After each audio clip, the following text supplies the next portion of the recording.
Now I'd like to talk about conditional formatting, how to shrink your page to fit, and naming your tabs. So the first thing is conditional formatting, and what that is that will set flags on your spreadsheet under certain conditions. So what I want to do in order to make this a little bit easier to see is I want to take these cells that are blank and I'm going to hide them so our spreadsheet is smaller. So I highlighted those rows. I'm going to right click, I'm going to hide them.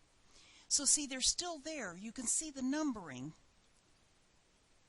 but the spreadsheet is to where I can see the totals and everything. So on conditional formatting, what you're going to do is you're going to once again highlight your range, and what I'm going to do is I'm going to highlight this range of cells. And I want to know when a order is under a certain amount, when it's within certain ranges. So what I'm going to do there is I'm going to go up here to conditional formatting, and I'm going to open that up. I can highlight the cells, I can use data bars, I can use colors, or I can use icon sets. If I use these icon sets, I can set like these stop signs here. See there? And what it does is it tells me when the dollar value is real low or when the dollar value is real high. Well, this doesn't really make, I'm going to undo that because it doesn't really make a lot of sense because I included the total. So what I'm going to do is I'm going to do it again, not including the total. So if I go to my conditional formatting, I do icon sets, and I do my flags, my stop signs, traffic lights they call them. The lowest numbers are in red, the medium numbers are in yellow, and the highest numbers are in green. Well, when would that be real appropriate?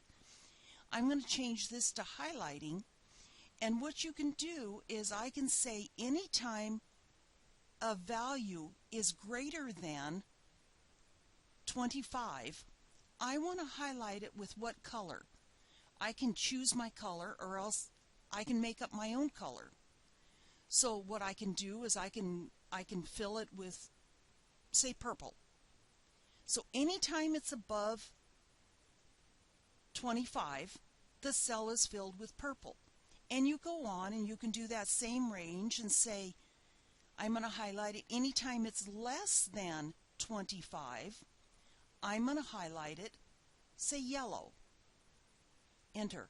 Now, what that does is if you're running an inventory or you're running a payroll and you want to know the people who are getting the most or the least, or when your inventory is low, you can say anytime your inventory is below 5, you want it to be red so you know you need to order. So it's a matter of controlling and bringing accent to whatever colors, whatever figures you want. So that's what conditional formatting is. And let's see here. There's the color scales is basically the same type of thing. If you figure I can do a blue and red, well, I didn't have the right cells. So I can do color scales. Here we go. Let's go with blue and red. So once again, your lowest numbers are in red. Your medium numbers are in, next lowest is in pink. Your greatest numbers are in blue. So that's how the conditional formatting works.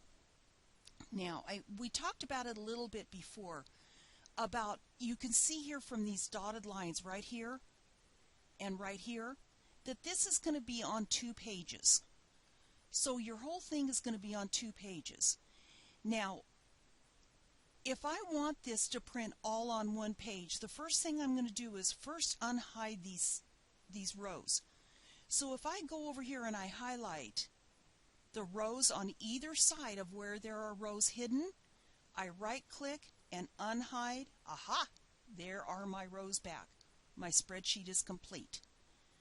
So now let's talk about, now that I've got all my rows, and look at that, with all the rows it's actually going to be on 4 pages because there's another dotted line. This bottom part here is going to be on a page. This is going to be on a page. Here's 1 page and another page. So we have 4 pages. So let's go over to the Backstage view, go to File, then Print, And look here, if you look right down here, it tells you how many pages you've got, and you've got 4 pages. I don't want that. I want it to all print on one page. Very easy to do from this point. Over here on scaling, if you click on this, you can fit all columns on one page. What does that do? See there, there's all your columns, and that does take it to one page. Or you can put all your rows on one page. Or you can say fit everything on one page. So now we have everything on one page, and when you print this, it's all going to print to one page. Okay, I'm going to go back over here to the home view. The last thing is naming these tabs. One thing we haven't talked about is how large spreadsheets can be. If I go down here to the bottom below this row and I press end, then page down, well, end and your down arrow. If I scroll on down all the way, you may be surprised to see that you can have over 1,000,000 rows. Then how do I get back up to the very beginning? I press A1. I press end and home.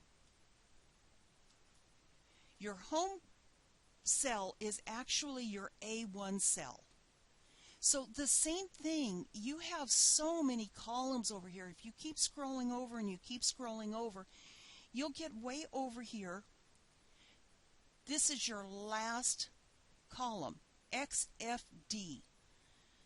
Now one of these days I'm going to count and see how many columns that is. But I'm not sure how many columns. But you know you can have over 1,000,000 rows, so it's huge. Not only that, you can have multiple worksheets in a spreadsheet. So you right down here in the bottom, you have sheet 1. If I go over here to sheet 2, it's blank. Sheet 3, I can also create another sheet. But in order to name this sheet, what you want, you right click and right here rename, and you're going to name it order form. I had my caps lock on, I'm sorry. And where this is really nice, you could put this order form, and I could rename this 201-2018. Then I can leave this on here. I can copy this whole thing, this little square right up here in the corner between the A and the 1.